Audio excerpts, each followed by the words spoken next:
Hello, I am James Orr and I'm an agricultural consultant at Auchengrove here in Ayrshire. And today I'm going to talk to you about RAMS mapping, which stands for the Risk Assessment for Manure and Slurry. So what is the problem here? So the problem is diffuse pollution. So diffuse pollution is where nutrients, fertilisers, chemicals, organic manure and soil are being washed from the fields into the watercourses. So that's a problem because it causes diffuse pollution in the watercourse, but as well as that, it's a financial loss for your business because you want those resources that you've spent money on buying and money on getting applied to your fields, you want them to be on the fields doing their job. So when we're thinking about any pollution event, what we want to go through in our mind is the source, pathway, receptor, framework. So the source is the source of the pollution, so what is causing the pollution in this instance. The pathway is how is that pollutant getting to the pollution site, and the receptor is where that pollution is being received. So quite often with RAMS mapping we are talking about slurry as being the source. The pathway is basically a rainfall event causing that runoff into the watercourse, which is typically the receptor when we're talking about RAMS mapping. So what is a RAMS map? So a RAMS map is a colour-coded map of your farmland, and the colours are associated with an assessment that you've made of the level of risk of spreading slurry on those fields, in those areas of the fields. So what we're looking at in the RAMS map is we're assessing the risk of those fields. So you've got 4 different colours of risk. So you've got red, which means no spread. So that is land that is not able to be spread at any time throughout the year. You've got high risk, which is land that is high risk for spreading. So it's high risk of causing pollution.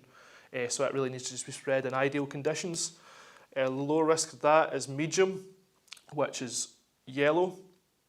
So it's able to be spread at most times throughout the year, but there's still a risk of causing pollution there. And then green is the lowest risk, and it's pretty much able to be spread year round if required. So if you run out of slurry storage and you need to put slurry out, it's green you'd go for if you've got any green land. However, a lot of farmers won't have any ground that is considered low risk.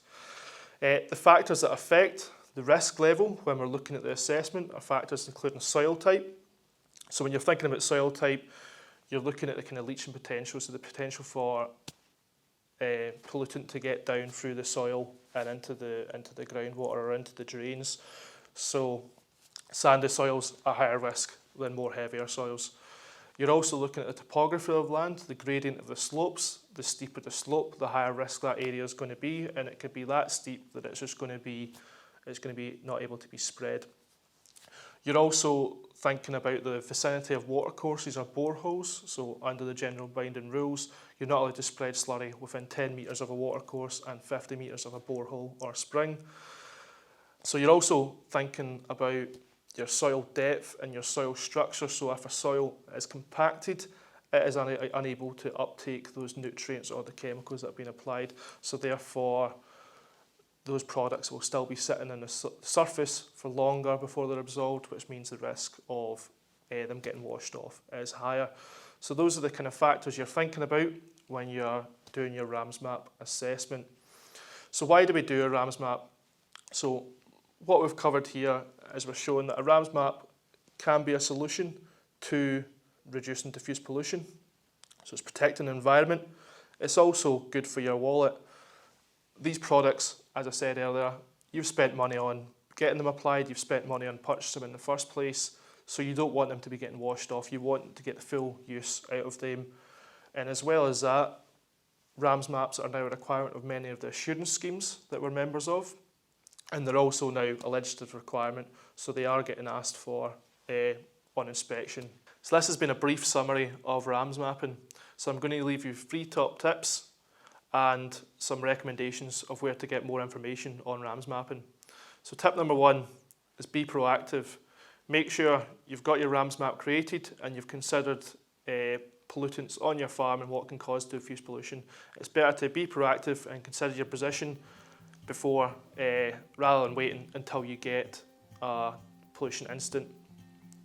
Tip number 2 is know your soil nutrition levels so that you can tailor your nutrient applications to make sure that you are not over applying nutrients, which will reduce the source of emissions.